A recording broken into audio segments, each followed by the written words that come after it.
Michigan right-to-work law has now made it unlawful to require an employee to become a union member or to pay union dues as a condition of employment. What exactly does this mean for Michigan workers? Hello, everyone, and thanks for joining us. I'm Laurel Hess, and this is Comcast Newsmakers. Joining me now is a labor and employment attorney from Budsell Long, Robert Boonin. Thank you so much for joining us today. Glad to be here.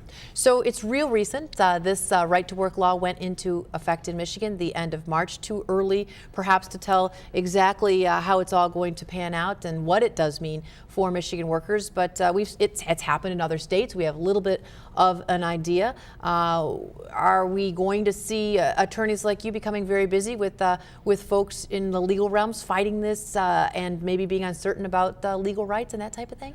Well, many employers, I think, are still trying to figure this out. And I think employees are also still trying to figure out what does this mean to them and when does it really apply to them. It doesn't apply to everyone immediately. You know, as of March 28th, the world did not change then.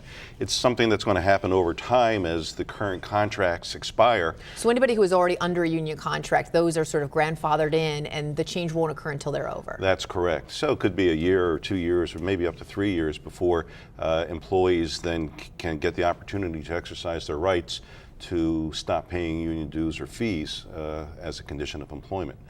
So as people, I think, get closer to those deadlines, you're going to see people asking, well, how do I notify the employees of their rights? Or the employees will say, how do I notify the employer or the union that I no longer wish to pay dues? And then we'll be battling out whether or not people are doing it right or wrong at that time. There's already been some legal backlash, correct? Opponents of this new legislation, certainly unions filing lawsuits, counter lawsuits against, what's out there? There's about 5 lawsuits out there right now, both in federal court and in state court, brought by the unions. Some are challenging the process that was used to enact the law. If you recall, it was quite a volatile couple of days in Lansing, and they actually had to lock the doors of the Capitol for a while to keep more people from coming in. There were 2,000 people in there, and they needed to slow that down. And the question is, well, by locking the doors, did that violate the Open Meetings Act, and does that invalidate the whole law? Frankly, I don't think that's going to invalidate the whole law, but it's an argument that's out there pending. Then there are a few substantive challenges that have been made for both the public sector law. There's 2 laws, really. There's one applying to public employees, another applying to private sector employees. And so there are different theories that are being pursued. Those theories have typically not succeeded in other states. There's a couple of unique arguments, perhaps, or one in particular in Michigan. But I don't think that any of these challenges likely will reverse or invalidate the law. The law may have to be tweaked a little bit, but right to work is here. I was just going to say, sounds like right to work is here to stay. So what do you see that meaning for our state long term as these contracts begin to expire?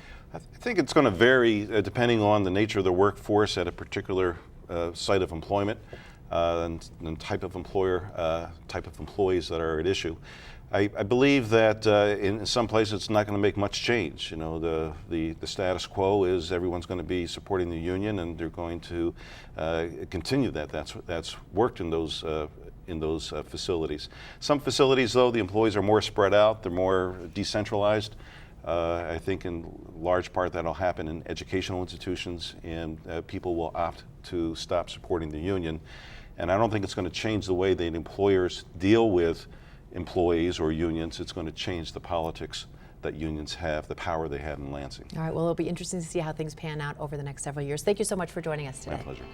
Today's Comcast Newsmaker was attorney Robert Boonin from Budsell Long.